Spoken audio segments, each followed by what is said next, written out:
The night the black moon spoke back. On August 23rd, the black moon rose. Scientists said it was rare, a once-in-a-lifetime event. But at 11:59 p.m., my phone lit up with a reminder I didn't set. Look outside. I stepped to the window. The moon wasn't glowing steady. It pulsed like a heartbeat. I started recording, laughing nervously, telling myself it was just my eyes. Then my glass of water began to ripple, and the sound came from the window pane itself. It whispered my name once, twice, louder each time. And the third time, it wasn't my name at all. It was my voice from outside.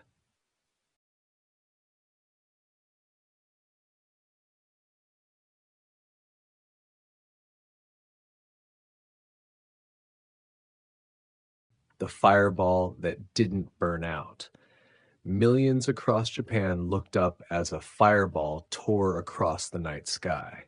Social media exploded with clips of it burning bright, brighter than the moon itself. Everyone thought it fizzled out harmlessly, except one fragment didn't. Instead of crashing, it slowed, hung in the air, still burning. A fisherman's live stream caught it hovering over the bay, pulsing like it was breathing. Then every radar and air traffic control went black. For a full minute, planes disappeared from the screens. When the system rebooted, there weren't a few objects. There were hundreds, and they weren't falling. They were moving inland.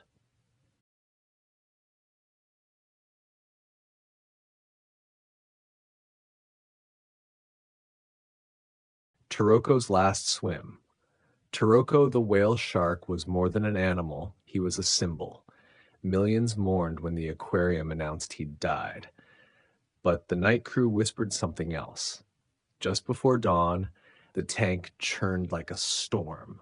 Staff swore they saw his shadow circling the glass. They ran closer, calling his name. But the water went dark. Emergency lights flickered red across the tank. Then came the first slam. Something massive hit the glass. The alarms wailed. One guard snapped a photo. It showed Turoko's outline, stretched, twisted, too long. When the generators kicked in, the water was still. The body room was still locked. So who, or what, had been swimming?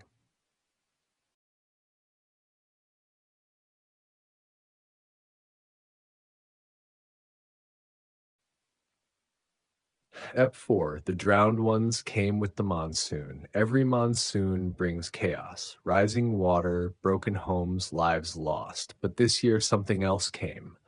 Survivors said the rain didn't sound like rain. It sounded like crying. Hundreds of voices mixed into the thunder.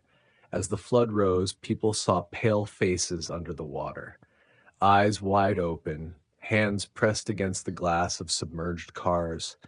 They thought they were seeing victims, until one pressed its face to a kitchen window, smiling. By morning, the flood had receded, streets empty, wreckage everywhere, but no bodies, not one.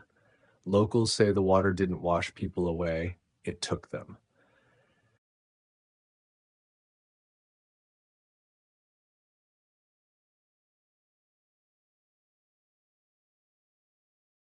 Ep 5, Volcano 31, Kilauea erupted again, the 31st time. Cameras captured fountains of lava painting the night sky. But satellites showed something scientists won't explain. Dark shapes moving against the lava's flow, climbing upwards, as if the eruption was pushing them out. One feed caught a figure rising through the smoke, glowing red, taller than any human, walking with purpose. The clip was deleted minutes later. Officials blamed corrupted data, but tourists reported something worse. Ash clouds forming into humanoid silhouettes, dozens of them, standing outside the exclusion zone. At dawn, the shapes were gone, but so were half the tourists.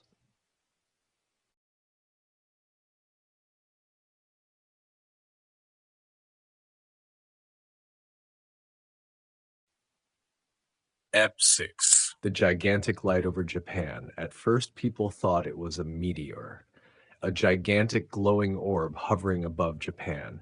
It lit up the sky so bright, street lamps shut off automatically. News stations called it harmless, but a leaked clip told another story.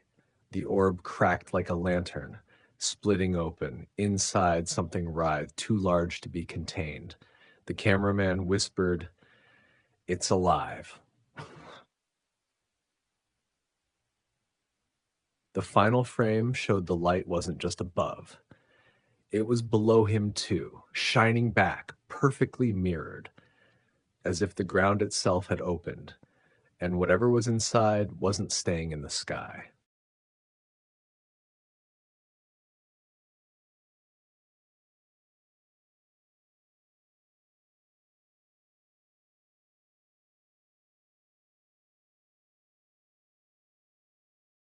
Ahep 7, the aquarium that wouldn't let go. George's aquarium rescued Taroko years ago. Crowds adored him. When he died, they held a public vigil, but behind closed doors, staff knew something was wrong.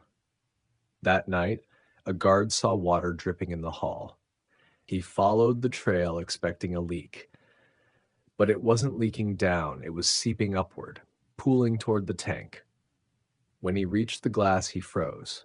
Taroko's shadow moved inside, larger than ever, circling faster, pressing harder. The water line rose an inch overnight, with no explanation.